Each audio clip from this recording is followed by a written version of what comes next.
O Marília não, Maiara. A gente vai com a Marília lá em Belém, porque o presidente Lula aproveitou a sessão temática sobre transição energética nesta sexta, segundo dia de cúpula de líderes da COP30, para cobrar os países ricos sobre o custo climático das guerras. Marília Argolo, nossa parceira, desde o primeiro dia aqui de Link TMC, com tudo sobre a COP30 e Belém do Pará. Boa tarde para você. Boa tarde, Marília. Mayara, oi Tomás, boa tarde para vocês, boa tarde para todo mundo ligado na TMC. Voltando um pouquinho, antes da gente falar sobre o discurso do Lula, sobre o que a Mayara comentou dos preços, de fato, aqui dentro da sala de imprensa, os valores estão um pouco salgados, eu diria assim, principalmente da coxinha, como você mencionou. Uma coxinha a 30, 40 reais não é o que se espera. Muitas vezes eles praticam o preço estimando em dólares, mas para quem mora no Brasil, quem ganha em real, aí sim fica bem alto. Eu já ressalto que aqui dentro desse pavilhão, onde está sendo realizado também a cúpula do líder e será realizada a COP30 a partir de segunda-feira, tem restaurantes mais acessíveis. Tem um, por exemplo, que por 40 reais você almoça o buffet livre ali, tem direito a uma sobremesa e também a uma bebida, só que a questão é que é um pouco distante de onde nós estamos. Eu ressalto para quem está nos ouvindo, nos assistindo, que os pavilhões são muito grandes aqui. Então, para quem está na correria, a gente sabe, como jornalistas, que a informação ela não para. Para a gente que está ali apurando a todo momento, sair daqui, se deslocar até o outro bloco, que é a praça de alimentação, aí fica um pouco complicado. Muitos deles acabam recorrendo à coxinha de 30, de 40 reais. Opções tem. O problema é essa questão da logística mesmo. Mas a gente vai se adaptando, né? Eu, por exemplo, trouxe minha marmita nos 2 dias e almocei por aqui a comidinha que foi feita lá em casa. Economizei uma boa grana, um bom dinheiro com isso, né? Agora, vamos falar de fato sobre o pronunciamento do presidente Lula e de tantas outras ações que estão sendo lideradas durante essa cúpula. O foco de hoje, desse segundo dia da cúpula dos líderes, são 2, para a gente especificar aqui: transição energética e o Acordo de Paris, que foi celebrado há 10 anos. Hoje, durante a abertura do evento que falava sobre transição climática, transição energética, o presidente Lula fez uma declaração que eu particularmente considero um pouco controversa.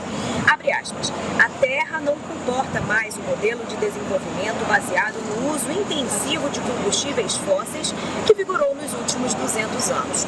Por que eu digo controversa? Uma semana antes da COP30, da cúpula que a gente está vivenciando hoje, foi autorizada a exploração da Foz do Amazonas. A gente também falou diversas vezes aqui na TMC que vai de encontro, de alguma forma, com essa fala dele. Afinal de contas, estamos ali batalhando por combustíveis fósseis nessa região amazônica. O presidente também comentou sobre o Acordo de Paris, que teve resultados, digamos que inexpressivos, dos 10 anos quando ele foi firmado para agora. Nós vamos assistir um trecho dessa entrevista.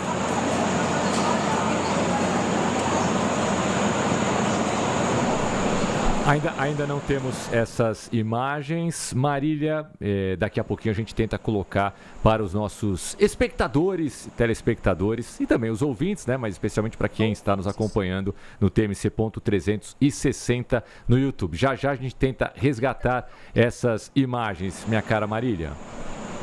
Não tem problema, mas eu já antecipo aqui que o presidente Lula comentou que muito pouco foi feito desde então, dos 83% de uma transição energética, de 80% nós saímos para 83%, então 3% ele considera uma margem muito pequena, e ele também comentou sobre as guerras, sobre esse uso excessivo de armamentos, de dispositivos relacionados à guerra, que aumentam aí sim o nosso aquecimento e só dificulta ainda mais uma transição energética justa e a questão do nosso clima. Bom, para a gente também falar sobre essa situação toda de energia, o Comando Vermelho enviou uma ameaça para a subestação Belém Marítima, uma das principais estruturas elétricas daqui da região da capital do Pará. E segundo essa empresa que administra a subestação, as ameaças foram feitas lá no dia 30 de outubro. Só que a ameaça foi divulgada hoje. Tudo isso porque durante esse período, a empresa comunicou o Ministério da Justiça, que fez a comunicação à Polícia Federal. Então são vários órgãos da segurança pública fazendo uma investigação para entender o que foi que aconteceu. E o Comando Vermelho, durante essas ameaças, apresentou exigências explícitas. Uma delas era a suspensão imediata da obra de expansão da subestação, que faria o abastecimento, inclusive, desse espaço onde nós estamos e acabaria afetando a energia elétrica aqui na COP30, na cúpula dos líderes. E ainda, a interrupção diária de todas as atividades de operação da subestação a partir das 3 horas da tarde daquele dia. Tudo está sendo investigado, eu ressalto, a Polícia Federal já está tentando entender de onde saiu essa ameaça, por quem foi feita, e tudo ainda deverá ser esclarecido nos próximos dias. Hoje à tarde continua todo esse debate aqui, temos energia elétrica, está tudo certo, a polícia conseguiu intervir a tempo de acontecer alguma coisa, não sabe se de fato seria só uma ameaça. E agora, a partir das 3h30, começa o debate sobre o Acordo de Paris na cúpula dos líderes. Mais tarde eu volto, tem muito assunto para falar de cúpula e eu retorno aqui com vocês. Combinadíssimo, muito obrigado, combinadíssimo. Marília, a gente tem a imagem agora, o vídeo do Lula, e daqui a pouquinho a Marília vai trazer mais informações direto de Belém do Pará, da COP30. Vamos acompanhar então agora. Apesar dos avanços, 2024 registrou um novo recorde de emissões de carbono do setor energético, o maior índice desde 1957.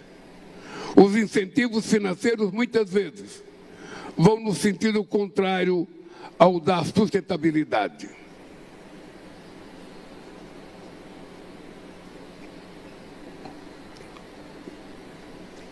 No ano passado,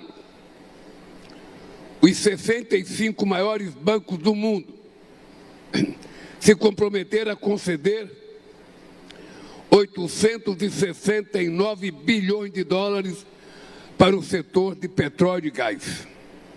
Desde a adoção do Acordo de Paris, a participação dos combustíveis fósseis na matriz energética global diminuiu apenas de 83% para 80%.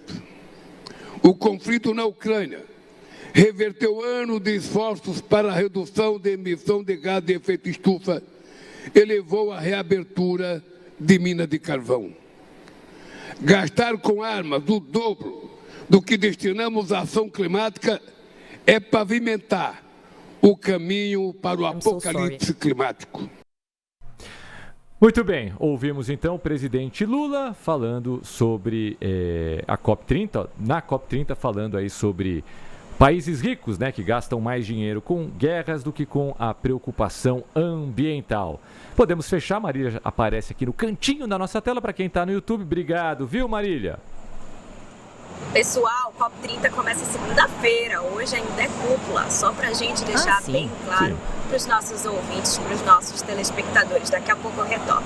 Um beijo para vocês. Até mais. Muito bem. É a cúpula, né? A gente tem falado sobre isso nesse Esquenta para a COP30, que oficialmente acontece ou começa somente na segunda-feira, né? Final de semana e as próximas semanas com grandes eventos aqui no Brasil, como a gente mencionou no comecinho do programa.